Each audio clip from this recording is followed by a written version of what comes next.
하나님의 말씀은 사도행전 18장 9절에서부터 11절까지의 말씀인데요. 우리 같이 합독하도록 하겠습니다. 9절입니다. 시작. 어느 날 밤 주께서 환상 가운데 바울에게 말씀하셨습니다. 두려워 마라. 잠잠하지 말고 말하여라. 내가 너와 함께 있으니 아무도 너를 해치지 못할 것이다. 이 도시에는 내 백성이 많다. 그래서 바울은 그곳에 1년 반 동안 머물면서 그들에게 하나님의 말씀을 가르쳤습니다. 아멘. 한 번 더 기도하겠습니다. 주의 말씀을 읽는 자들과 듣는 자들과 그 뜻대로 행하는 자들에게 복이 있다고 말씀하신 하나님, 오늘 저희들이 참으로 복 있는 자가 되기를 원하며 복의 시간을 누리길 원합니다. 우리의 눈을 열어주시고 하늘의 문을 열어주시고 하나님의 기이한 법을 깨닫게 하여 주옵소서. 예수님 이름으로 기도합니다. 아멘. 얼마 전에 아트 뮤지엄에 갈 일이 있었는데 많은 작품들이 벽에 그려져 있었습니다. 한 작품이 제 눈에 들어왔어요. 그 작품의 내용은 이렇게 되어 있었습니다. 어떤 미술 작품, 누구의 작품인지는 모르겠지만 꽤 유명해 보이는 미술 작품이 한가운데 있었는데 그 작품을 많은 사람들이 바라보고 있었어요. 근데 그 작품을 어떤 사람은 팔짱을 끼고 바라보고 있기도 했고, 또 어떤 사람은 자기가 가지고 있는 셀폰으로 그 작품을 찍기도 했습니다. 그런데 제가 본 작품 속에는 그 두 가지가 다 들어 있었어요. 다시 말하면 뭔가 유명해 보이는 미술 작품이 있었고, 그 작품을 바라보는 사람들이 제가 바라본 작품 속에 들어 있었다는 거예요. 마침 그 그림을 그린 작가가 옆에 있었습니다. 제가 그 작가에게 이렇게 말을 했어요. 사람들이 저 작품을 바라보고 있었는데 당신은 그 작품을 바라보고 있는 사람을 바라보고 있었군요.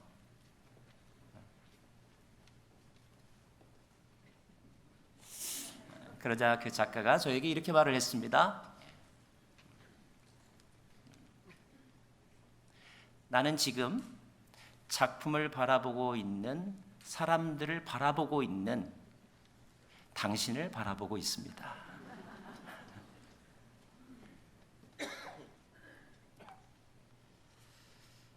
아마 어쩌면 그 그림 속에 있는 어떤 미술관에 간 그 사람들, 작품 속에 서 있는 사람들은 벽에 걸려져 있는 작품을 바라보느라 몰두하고 있었을 거예요. 그래서 작품에 몰두하고 있는 자신을 누군가가 바라보면서 그를 소재로 그림을 그리고 있다는 사실을 미처 인식하지 못했을 수 있습니다. 정확하게 말하면 그 작품 속에 있는 사람들은 작품을 바라보고 있는 사람들이 아니라 누군가에 의하여 바라봄을 당하고 있는 사람이지요.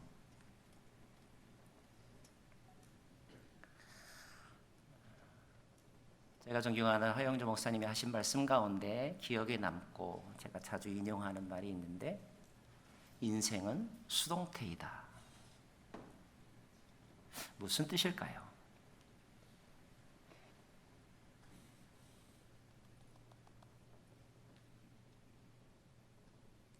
내가 내 삶에 몰두하고 내 생각에 몰두하면 모든 것의 주인이 내가인 것 같고 나에 의하여서 이루어지는 것 같습니다.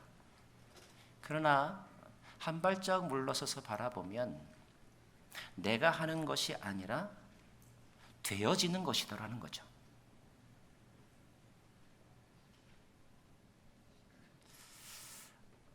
제 아들과 놀아주던 때가 생각이 납니다. 어린아이였을 때 공놀이를 했어요. 공을 던져주면 받고 받은 공을 저에게 던져주는 것입니다. 아직 어리기 때문에 제가 공을 던져주어도 제대로 공을 잘 받지 못할 때가 많았어요. 근데 공을 잘 받지 못하면 성격이 원래 그래서였는지는 잘 모르지만 매우 실망하고 자기가 공을 놓쳤다는 것에 때문에 기가 많이 죽더라고요. 그래서 아빠인 제가 그것을 보면서 안타까우니까 그 아이로 하여금 자신감을 심어주기 위해서라도 공을 잘 던져줘야겠다라고 생각을 했습니다. 그래서 공을 잘 던져주었죠. 그 아이는 공을 받았습니다. 정확하게 말하면 그 아이가 어떤 행동을 해도 받을 수 있는 공을 내가 던져준 거였어요. 근데 그 공을 받았을 때 그 아이는 너무 기뻐서 자기가 뭔가를 해냈다는 생각 때문에 즐거워하고 있는 거예요. 사실은 내가 받을 수 있도록 준 것임에도 불구하고.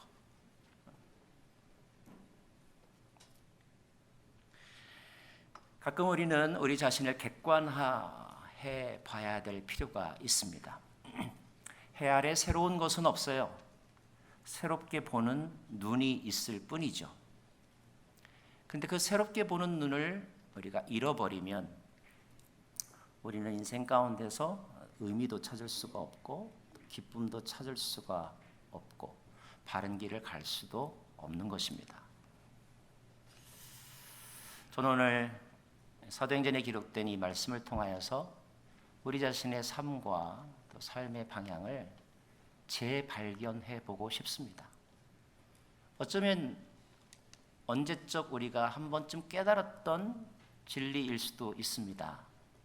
하지만 너무나 분주하게 살아오다가 또는 내가 뭔가에 몰두해 있다가 내가 잊어버린 나의 존재의 의미와 가치, 내 인생의 원리를 오늘 말씀 속에서 성령이 주시는 조명하심 가운데 깨닫기를 원하는 것입니다. 오늘 이 본문 가운데 저는 세 가지를 함께 나누고 싶어요. 본문 속에서 발견할 수 있는 인생의 재발견 첫 번째, 같이 한번 따라해 봤으면 좋겠습니다. 나는 보냄받은 자이다.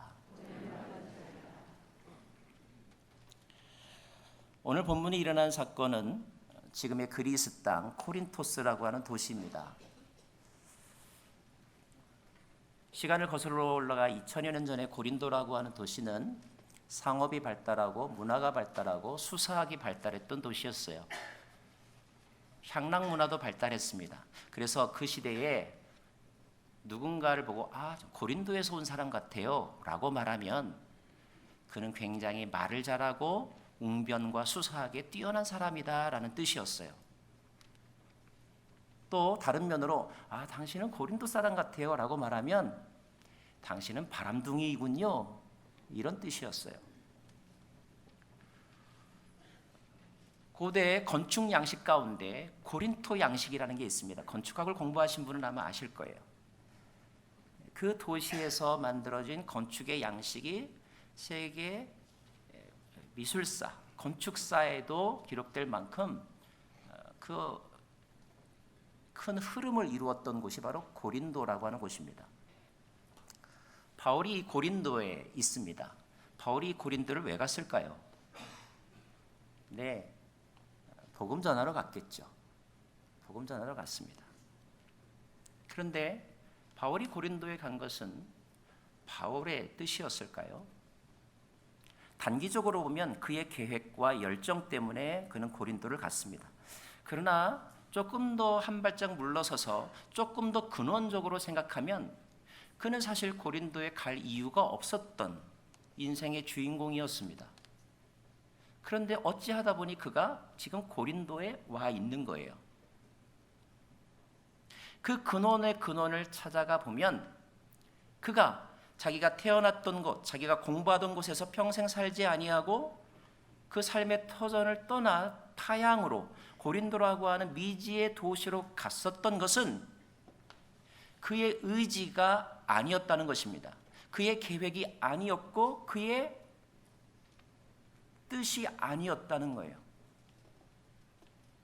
그 모든 것의 시작은 우리가 잘 아는 바대로 그가 다메섹 도상을 가다가 만난 예수 그리스도와의 만남의 사건이었고, 그 만남의 사건에서 그 예수라고 하는 분이 그에게 말씀하신 한마디 말, 너는 모든 민족들과 이방 사람들에게 가서 라고 하는 이 말씀 때문에 바울의 인생이 바뀌었고, 그 바뀐 인생 가운데 하나가 오늘 고린도라고 하는 곳에 와 있다는 것입니다.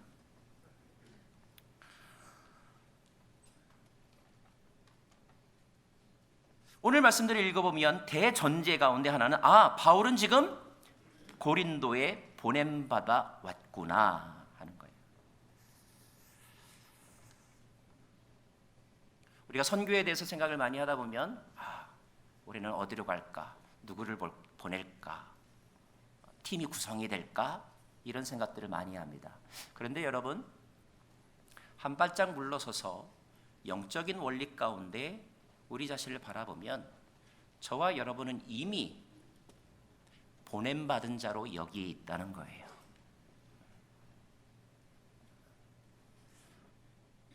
저와 여러분은 이미 보냄받은 자로 미국에 와 있다는 것입니다. 저와 여러분이 이미 보냄받은 자로 이 땅에 와 있다는 거예요.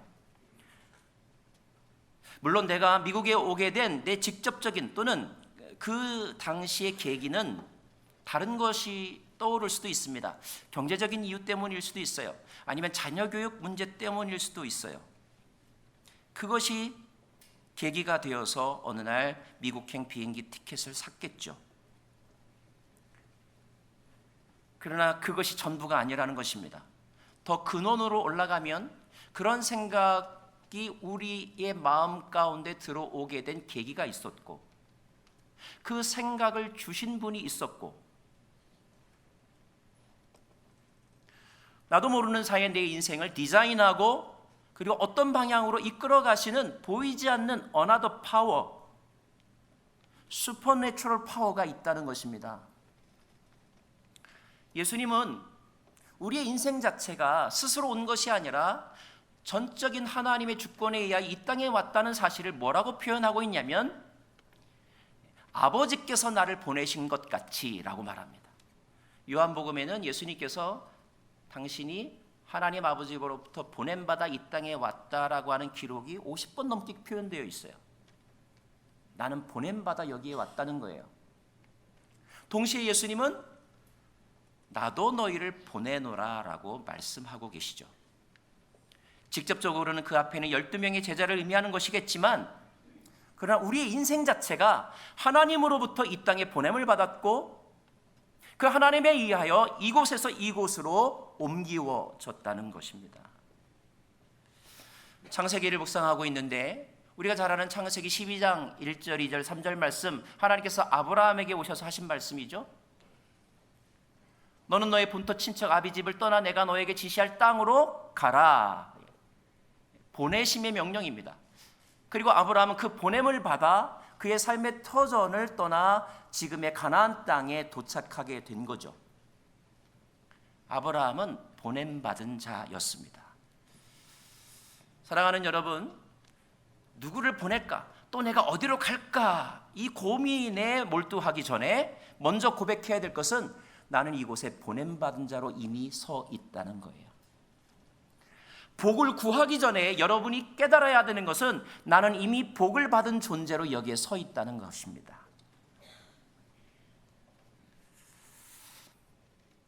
하나님이 인생을 우리 가운데 보낼 때, 그래서 우리는 죽음을 하나님께로 돌아간다라고 말하죠. 하나님이 인생을 우리 가운데 보낼 때, 그리고 미국 땅에 보낼 때, 이 온누리교회 보낼 때 어떤 목적과 계획 속에 보내셨을까요? 우리는 아브라함에게 하신 말씀에서 그 원형을 찾아볼 수가 있습니다. 하나님께서 아브라함에게 이렇게 말씀하셨어요. 너는 복의 근원이라 라고 말씀하셨고, 세상 모든 민족이 너로 말미암아 복을 받을 것이라 라고 말씀하셨어요. 이 말은 뭐냐면 너는 복덩어리다. 내가 너를 복으로 이 땅에 보냈다는 것입니다. 저와 여러분은 복을 구하는 자가 아니라 이미 복인 줄로 믿으시기 바랍니다. 우리 한번 어린아이의 마음으로 한번 따라하십시다. 선포합시다. 나는 복이다. 나는 복이에요. 그리고 세상 모든 민족이 나로 말미암아 복을 받을 것이라고, 복의 통로가 될 것이라고 말씀하신 것입니다. 그런데 저는 이 명제를 묵상하다가 떠오른 또 하나의 고민이 있었어요. 그것은 무엇이냐면, 나는 그럼 정말로 복으로 살아가고 있는가? 미국 땅에 왔는데 저도요, 제가 원해서 온 게 아니었어요. 누가 가라고 해서 왔어요.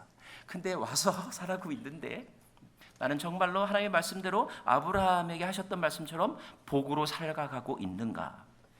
가만히 생각해 보니까 복으로 살아가고 있지 않은 것 같아요. 저만 그런 게 아니라 아브라함도 그랬던 것 같아요. 아브라함이 그 가나안 땅에 들어가서 복으로 살았나 봤더니요, 아브라함이 그 땅에 들어가서 첫 번째 경험한 것은 기근을 만난 것이었어요. 그죠? 어떻게 복이 기근을 만나요? 그 다음에 아브라함이 그러면 아브라함 때문에 주변 사람들이 복을 얻었는가? 가만히 보니까 꼭 그렇지만도 않아요. 그 기근을 피하여서 아브라함이 이집트 땅에 가서 간 것은 사기치는 일이었어요. 거짓말하는 거였어요. 만약에 아브라함이 거짓말을 했다면 아브라함 때문에 다른 누군가가 손해를 봤다는 것을 의미합니다. 아브라함은 복으로 살지도 않았고 다른 사람이 아브라함 때문에 적어도 복을 얻지도 못했어요.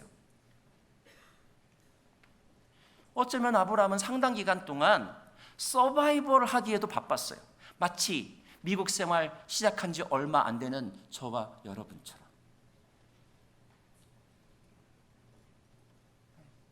영적으로는 하나님이 날 보내셨어 라고 하는 그런 어떤 기운에 가득 차여서 이 땅에 딱 왔는데 복으로서의 삶을 살아가고 있는가? 먹고 살기에도 바빠요. 투잡 아니면 쓰리잡을 뛰어야 해요. 언어는 물론이니와 적응하기에도 바빠요. 남한테 도움 요청 안 하면 그나마 정말 다행인 것이죠. 또 한 가지, 내가 와서 그럼 미국이 잘 됐나? 자, 미국이 내 덕을 받는가? 가만히 생각해 보니까 아직은 그렇지 않아요. 오히려 내가 미국 덕을 많이 보고 있어요. 언젠가 저희 집에 온 지 얼마 안 됐을 때 아이가 아팠는데 미국은 병원비가 비싸다잖아요. 병원에 엄두를 못 냈는데 그래도 어찌할 수 없어서 병원에 가야 해서 갔더니 마음속으로 병원비가 막 걱정이었는데 결과적으로는 병원비를 하나도 안 냈어요. 너무 가난하다고 돈 안 내도 된대요. 그런데 제가 이제까지 미국 생활하면서 그런 경우가 참 많았어요. 세금 안 냈는데도 내가 받은 혜택이 더 많았고요. 미국 정부와 내가 개인적으로 아는 것도 하나도 없었는데 미국 정부가 나에게 준 혜택이 더 많았지 내가 미국 정부에게 뭔가 되돌려준 것 별로 없더라고요.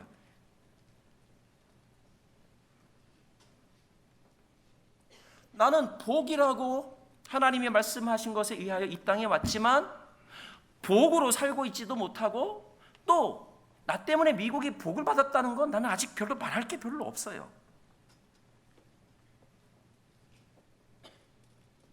저만 그런가요?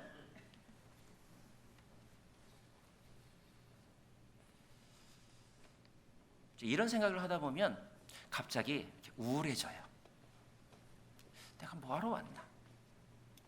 한국에서 사는 게 좀 더 낫지 않았었을까? 그때 왜 그 사람이 그런 말을 해줘가지고 내가 내 정신이 아니었지. LA는 좀 너무 힘들다. 딴 데로 가볼까? 이런 생각이 내 안에 들 때가 있습니다. 말수가 줄어들죠. 한편으로는 홈식이라는 것도 생기지만 적응하지 못하는 자신을 바라보면서 자신감을 잃어가기도 합니다. 그만두고 싶어요. 세상에 내 사정을 알아줄 리가 아무도 없어 보여요. 게다가 뜻하지 않은 상황에서 누군가로부터 심한 지적을 받거나 비판을 받으면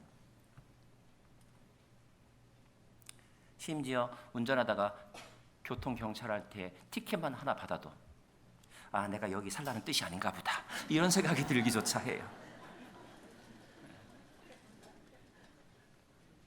여러분, 바울도 그러했다는 거예요. 제가 읽어드리진 않았지만 바울이 고린도에 갔습니다. 바울은 항상 하나님이 나를 보내셨다라고 하는 그 마음을 가지고 살았던 사람이에요. 그리고 하나님이 그를 복의 통로로, 말씀의 통로로 세우셨다라고 하는 그런 분명한 확신을 가지고 고린도에 왔고 고린도에서 나름대로 적응하고 고린도에서 나름대로 할 일을 하려고 애썼던 사람입니다. 그런데 그곳에서 어떤 일이 일어났었는지 아세요? 제가 6절을 읽어드리면 이렇게 되어 있어요. 그러나 유대 사람들은 바울에게 대들며 욕설을 퍼부었습니다. 대들면서 욕설을 퍼부었대요. 바울은 복으로 왔는데, 바울은 지금 자기가 복을 좀 나눠주고 싶어서 지금 아주 거룩하고 위대하고 박수 받을 만한 일을 하고 있는데 환영받지는 못할 망정, 그 앞에 와서 겸손하게 듣지는 못할 망정, 바울이 하는 말에 하나하나 꼬치꼬치 따져들고 비난하고 그를 내쫓으려고 하고 고백! 환영받지 못하는 느낌, 거절당하는 느낌, 이 느낌 속에 바울이 지금 있다는 것입니다. 이런 감정은 결코 행복한 감정은 아니에요. 아무리 내가 불도저 같고 로봇와 같은 심장을 가졌다 할지라도 어느 날 문득 이런 생각이 내 마음속을 파고들면 우리는 낙심하는 것입니다. 분심, 마음이 나누어지는 거예요. 바울이 이렇게 말합니다. 사람들이 이렇게 대들면서 욕설을 하니까 바울이 이렇게 말해요. 바울은 자기 옷에 먼지를 떨며 단호하게 그들에게 말했습니다. 여러분들이 멸망해도 그것은 여러분의 책임입니다. 나는 이제 책임 없습니다. 나는 이제 이방 사람들에게 가겠습니다. 이 말을 여러분 우리가 어떤 느낌으로 읽느냐에 따라서 해석이 좀 달라지는데요. 저는 오늘 이 말씀이 이렇게 해석이 되더라고요. 바울이 또 자기가 좋은 일을 하는데 자기를 알아주지 않고 공격하니까 단호하게 마음이 좀 상했던 것 같아요. 화가 났던 것 같아요. 그래서 하는 말이 그래? 아니 나는 내가 뭐가 아쉬워서 내가 이런 일을 하냐? 듣지 않으려면 듣지 말아라. 이제 너 잘못돼도 내 책임 아니다. 나는 내 얘기 들어주는 사람들한테 가겠다. 이런 마음도 이 속에 들어져 있는 거예요. 어느 정도의 분노와 서운함, 그리고 이것이 안 됐기 때문에 대안을 찾을 수밖에 없는, 다른 옵션을 찾을 수밖에 없는 그 마음의 심리가 이 표현 속에 담겨져 있는 것입니다.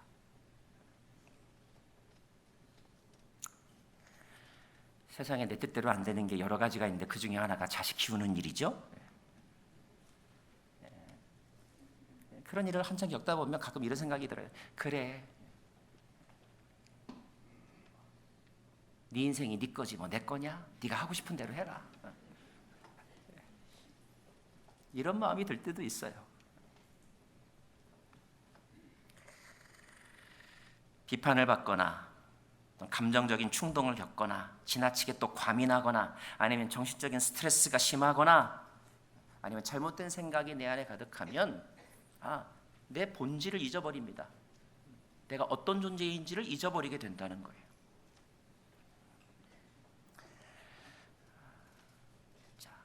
그런 상황이 계속되다 보면 세상에 나밖에 없구나. 그런데 그때 오늘 말씀을 통해서 우리가 깨달아야 될 인생의 두 번째 재발견의 주제가 있습니다. 그것은 무엇일까요? 먼저 그 명제를 같이 한번 저와 같이 하겠습니다. 같이 읽습니다. 시작. 나는 혼자가 아니다. 9절 말씀이 어느 날 밤이었습니다. 문득 그 어느 날 밤이 여러분에게 언제인지는 몰라요. 그러나 하나님은 그때를 정하고 계셔요. 때와 기한은 하나님께 속해 있습니다. 나는 그 어느 날이 오늘이기를 바랍니다. 그 어느 날은 언젠가 분명히 올 거야. 자, 어느 날 밤 주께서 환상 가운데 바울에게 말씀하셨습니다. 오늘 말씀인데 9절, 10절 같이 한번 다시 읽겠습니다. 두려워 마라부터 시작. 두려워 마라, 잠잠하지 말고 말하여라. 내가 너와 함께 있으니 아무도 너를 해치지 못할 것이다. 이 도시에는 내 백성이 많다. 내가 너와 함께 있다. 임마누엘이라고 하는 말이죠. 이 말을 다른 표현으로 바꾸면 너는 혼자가 아니다. 혼자인데요. 아무도 내 마음을 몰라주는데요. 다 나를 잊어버렸는데요. 아니다. 너는 혼자가 아니다. 여러분, 사단이 우리에게 주는 치명적인 거짓말 가운데 하나는 너는 버림받았다는 거예요. 너는 혼자라는 것입니다. 그래서 실제로 혼자인 생각 속에 스스로를 혼자의 상황 속에 두게 만들고 그 혼자였을 때 찾아와서 거짓으로 속삭여서 선악과를 따먹을 수 있도록 충동질하는 것입니다. 아담과 하와가 함께 있을 때가 아니라 하와가 혼자 있을 때 뱀이 찾아왔죠. 하와가 왜 혼자 있었을까요? 물론 늘 24시간 늘 같이 살 수는 없어요. 언젠가는 떨어져 있을 때가 있겠죠. 하지만 그 그림이 우리에게 주는 미닝이 있습니다. 뭘까요? 왜 하와는 혼자 있었을까요? 혼자라고 하는 상황 속에 있기 전에 어쩌면 그의 마음 가운데 내 남편도 내 마음을 몰라. 말이 안 통해.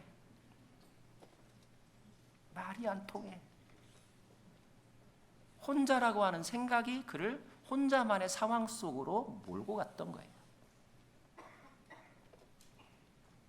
그리고 그 시점을 사단은 아주 교묘하게 그리고 집요하게 이용하는 것입니다.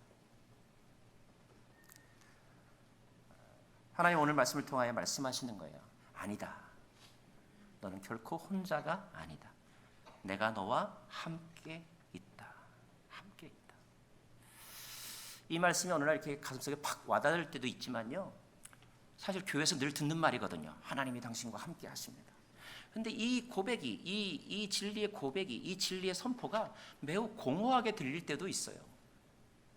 아무리 하나님이 나와 함께 하신다고 하는데 함께 하신다고 하는 어떤 느낌도 또 확신도 들지 않을 때가 있죠. 그런 생각이 있음에도 불구하고 늘 예배 자리에 나오시는 분들 저는 정말 존경하고 축복해드리고 싶어요.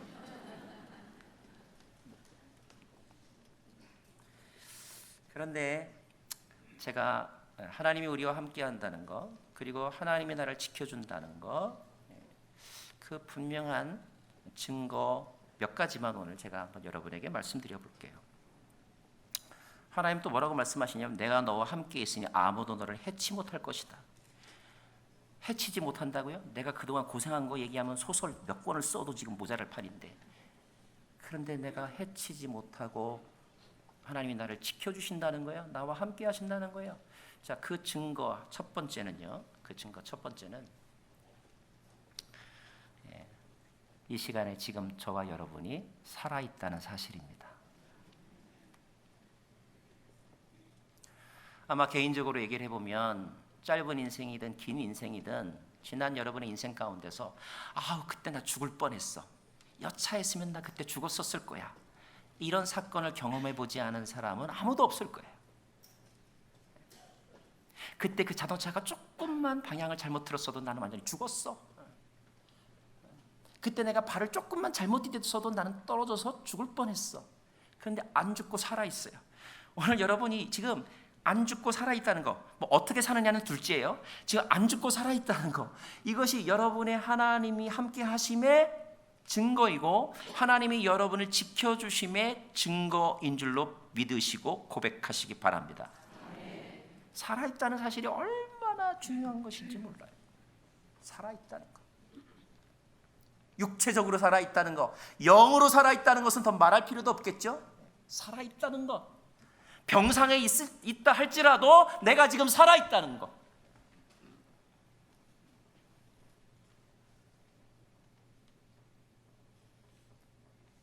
살아있다는 것. 두 번째, 저와 여러분에게 하나님이 함께 하신다는 두 번째 분명한 증거는 지금 저와 여러분이 하나님의 말씀을 듣고 있다는 거예요. 오늘 제가 하는 설교는 하나님의 말씀에 대한 해석도 포함되어 있지만 원색적인 하나님의 말씀이 있습니다. 이 말씀을 지금 여러분이 듣고 있다는 것, 이것 자체가 하나님이 저와 여러분과 함께 하고 계신다는 사실이에요. 하나님이 나와 함께 하시는구나. 때로는 기독교 방송 라디오를 통해서 듣기도 하고, 때로는 셀폰에 돌아다니는 기독교적인 어떤 아티클을 통해서도 우리는 하나님의 음성을 듣습니다. 그 음성이 내 마음에 와닿았다는 것은 하나님이 나를 잊지 않으셨구나. 하나님이 나와 함께 하신다. 세상 어디에나 계시고 어느 때나 존재하시는 하나님, 그 하나님의 우산 아래, 그 하나님의 통치 아래 내가 지금 살아있는 것이구나 고백하고요. 또 한 가지 오늘 말씀 가운데 이렇게 말씀하셨어요. 이 도시에는 내 백성이 많다. 이 말은 뭐냐면 내 옆에 하나님의 사람들이 있다는 것입니다. 근데 이 부분이 이제 우리가 와닿지 않을 때가 많죠. 엘리야도 그랬습니다. 엘리야가 바알 선지자들과 아세라 선지자들과 850명과 영적 전쟁을 끼치고 나서 그에게 찾아온 것은 엄청난 영적 침체, 우울증이었어요. 근데 그 우울증 속에서 그에게 들었던 생각은 뭐냐면 아무도 없어. 다 신앙을 버렸어. 아무도 내 마음을 몰라. 혼자만 있다는 생각이었어요. 그런데 그때 하나님께서 엘리야에게 하셨던 분명한 가르침은 이것입니다. 바알에게 무릎 꿇지 않은 7,000명의 사람들이 있다. 여기서 7,000명이 반드시 꼭 7,000명을 의미할까요? 아니에요. 유대 문학에서 7이라고 하는 숫자는 완전수의 의미가 있죠. 많다라는 것입니다. 많다라는 거예요. 오늘 바울이 고린도에서 힘들었던 것 같아요. 그래서 훗날 그가 고린도 전서와 후서를 쓸 때 고린도전서 2장 3절에 이렇게 기록되어 있어요. 내가 거기에 있었을 때 나는 연약하고 두렵고 떨렸다라고 바울이 고린도의 그의 경험을 회고하는 장면이 나옵니다. 그만큼 심리적으로 위축되고 어려웠다는 거예요. 아무도 없었겠죠. 복음의 열매도 없었던 것 같아요. 전도의 열매도 없었던 것 같아요.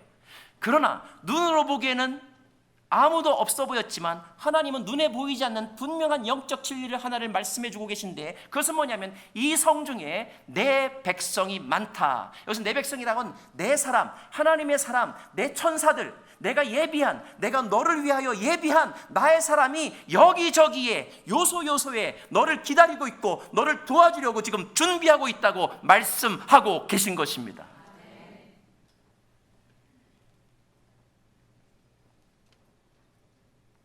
버림받음과 보냄받음의 차이는 뭘까요? 버림받음은 보내놓고 잊어버리는 거예요. 신경 쓰지 않는 거죠. 그러나 보냄받음은 보내놓고 나서도 늘 마음이 거기에 있는 것입니다. 소식을 듣고 그리고 소통하고 그리고 공급해 주시는 거죠. 이것이 보냄받음입니다. 저와 여러분은 하나님에게 버림받아 이 지구에 떨어진 것이 아니고, 한국 땅에서 버림받아 이 미국 땅에 와 있는 것이 아니고, 하나님의 보내심에 의하여 이 땅에, 이 시간 속에, 이 미국 얼바인에 기거하고 있으며, 보내신 그분은 잊어버리지 아니하고 우리에게 신호를 보내고 우리를 위한 도움의 천사들을 보내고 계신 줄로 믿습니다. 얼마 전에 두란노에서 세미나를 하고 이제 다 끝나고 나서 내려오는데, 세미나 했다고 수고했다고 그 두란노 서적에 어떤 그 우리 직원이 목사님 이거 신간인데 한번 보세요라고 이렇게 책을 한 권을 주셨어요. 그래서 감사하게 받고 신간 딱 뜯어봤는데, 제가 그 책을 딱 뜯어보는 순간 이것이 하나님이 내게 주시는 음성이구나. 책 제목에 제가 너무 감동을 받았어요. 이제까지 그렇게 책 제목에 감동받았던 적이 있었을까 싶을 정도로 그 책 제목이요, 딱 펼쳤는데 이렇게 책 제목이 이거였어요. 잊지 않았다. 잊지 않았다. 케네스 베라고 하는 코리안 아메리칸이 있어요. 그가 비즈니스 관계로 북한 근처에 사역을 하다가 이제 체포가 되어서 북한에 억류되어서 735일 동안 구금되어 있다가 735일 만에 석방되었어요. 석방되고 나서 자기가 북한에서 왜 그렇게 체포되었고 북한에서 어떤 일을 겪었었는지, 어떤 마음으로 그 죽을지도 모르는 매 순간순간을 겪었는지, 이겨낼 수 있었는지를 이제 체험 수기로 해가지고 이렇게 출판한 책인데, 책의 제목이 그거였어요. 근데 그 책의 제목을 제가 딱 받으면서 이게 내게 주시는 음성으로 들렸어요. 잊지 않았다. 사랑하는 여러분, 여러분도 하나님께서 잊지 않고 계십니다. 함께 하십니다.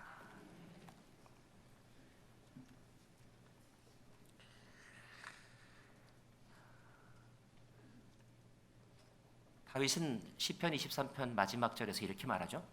나의 평생의 선하심과 인자하심이 정녕 나를 따르리니. 하나님의 선하심과 인자하심 속에 내가 늘 있다는 거예요. 물론 하나님의 선하심과 인자하심이 내가 아무런 사고를 겪지도 않고 내가 어떤 질병도 걸리지 않는다는 것을 의미하는 것은 아닙니다. 그 말씀이 내가 모함당하지 않거나 내 수고가 헛되어서 아니면 오히려 많은 손해를 끼치는 그런 불상사가 일어나지 않는다는 뜻은 아니에요. 하나님의 선하시고 인자하실지라도 나는 이 땅 가운데 살고 있기 때문에 나의 연약함으로 인하여 또는 이 세상의 사회의 악과 구조적인 어떤 잘못과 공중권세 잡은 자의 그 완악함 때문에 억울한 일을 겪을 수도 있고 수고의 열매를 내가 못 볼 수도 있고 비난과 공격을 받을 수도 있지만 그럼에도 불구하고 하나님의 선하심과 온전하심은 나를 여전히 향하고 계시고 하나님의 때에 그 선하심의 위대함을, 그 완전하심의 광대함을 나타내실 것입니다. 세 번째, 우리가 재발견해야 될 또 하나의 명제는 같이 한번 읽겠습니다. 시작. 계속해야 할 일이 있다. 9절에서 이렇게 말씀하십니다. 두려워 마라. 잠잠하지 말고 말하여라. 잠잠하지 말고 말하여라. 두려워하지 말라라고 말씀하신 이유는 바울이 두려웠던 것 같아요. 천하의 바울도 두려웠던 것 같아요. 여러분, 결코 바울은 불도저나 로버트와 같은 사람이 아니었어요. 그는 매우 연약했고 외로웠고 그리고 갈등하는 사람이었습니다. 예수 안에 있었지만 늘 갈등하는 사람이었어요. 피곤함과 지침을 경험했던 사람이었습니다.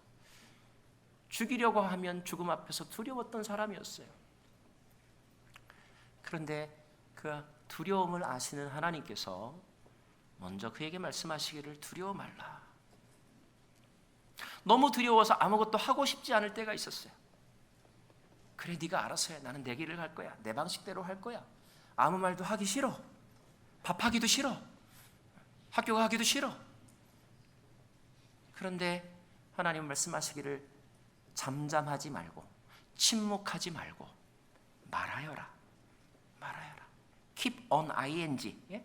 계속해서 스피킹 하라라는 것입니다. 버벌 커뮤니케이션도 해야 되겠지만 너의 삶으로 증언하라는 거야.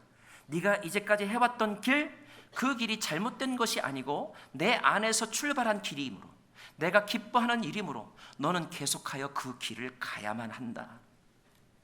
너의 나이가 그 길을 멈출 이유가 될 수 없고 너의 연약함이 그 일을 중도에 포기할 이유가 될 수 없고 주변의 환경과 어려움이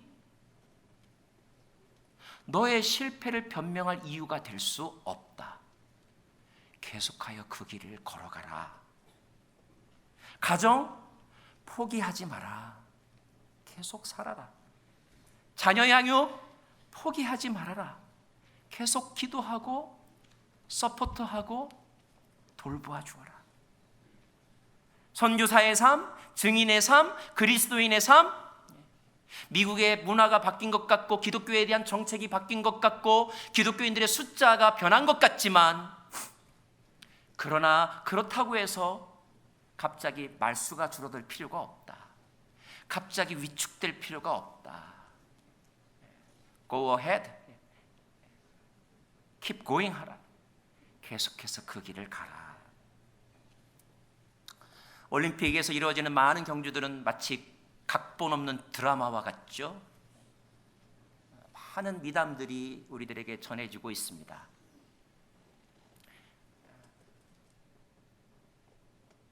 한 가지 분명한 사실, 포기하지 않는다고 해서 다 금메달을 따는 것은 아니지만 금메달을 딴 사람들은 포기하지 않았더라. 더 중요한 사실, 꼭 금메달을 따지 않아도 승리가 주어지는 선수가 있더라. 승리의 영광과 박수를 누리는 사람들이 있더라. 하나님이 저와 여러분에게 원하시는 것은 완벽함이 아니고 100%의 결과물이 아니라는 사실을 믿으시나요? 하나님은 우리의 삶의 과정과 그 과정 속에서 하나님에 대하여 갖는 우리의 태도를 바라보시고 그 태도의 금메달을 예비하고 계신 분이시지요. 이 다음 말씀 뒤를 읽어보면 이렇게 말씀하셨기 때문에 바울이 고린도에서 아무런 고생이 없었는가? Never. 그렇지 않아요. 이 다음에 바울은요, 그 고린도의 총독 앞에서 재판을 받았었어야만 했고요.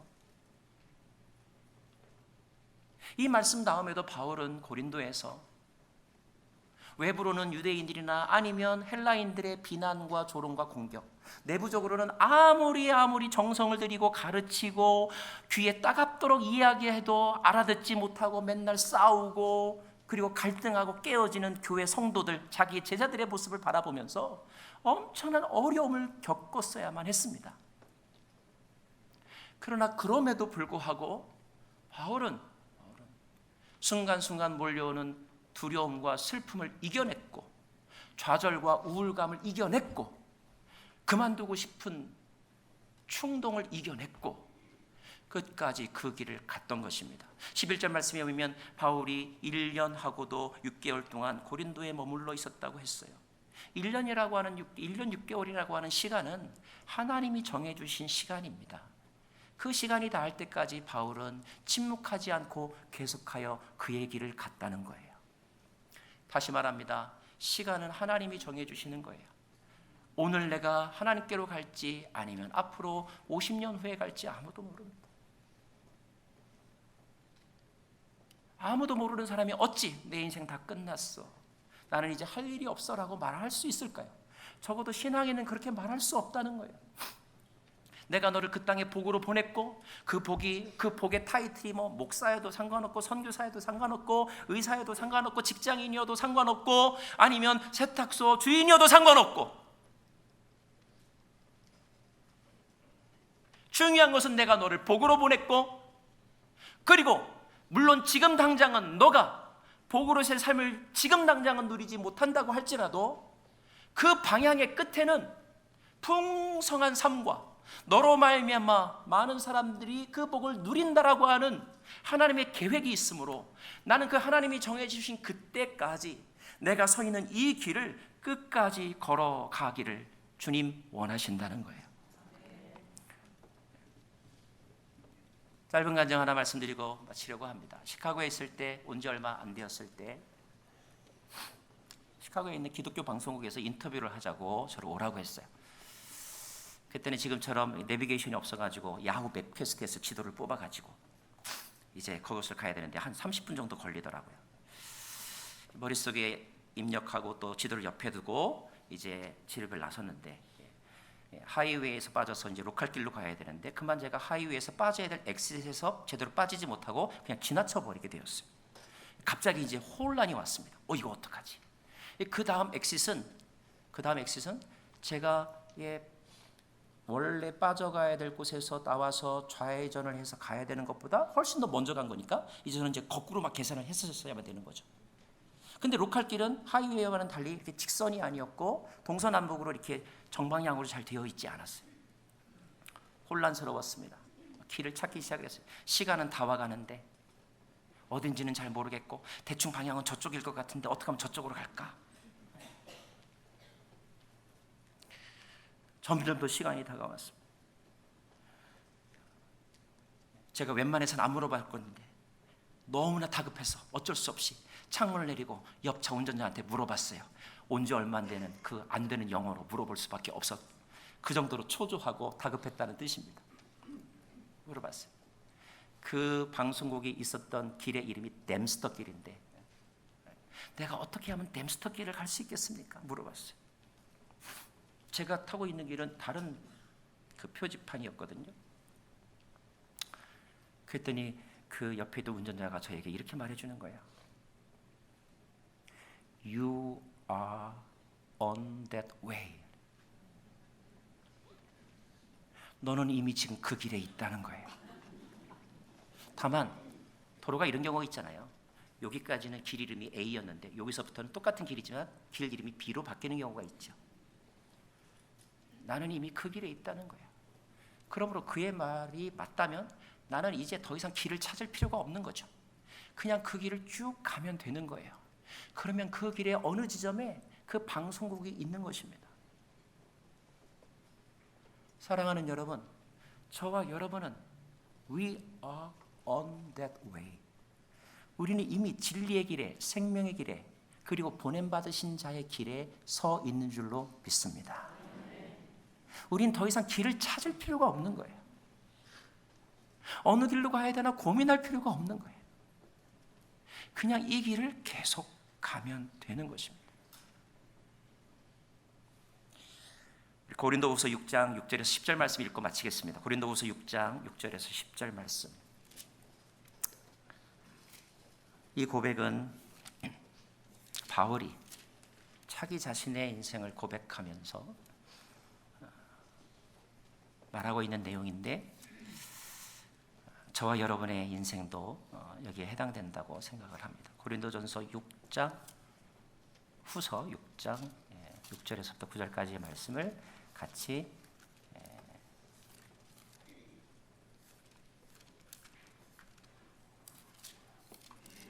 읽겠습니다. 시작.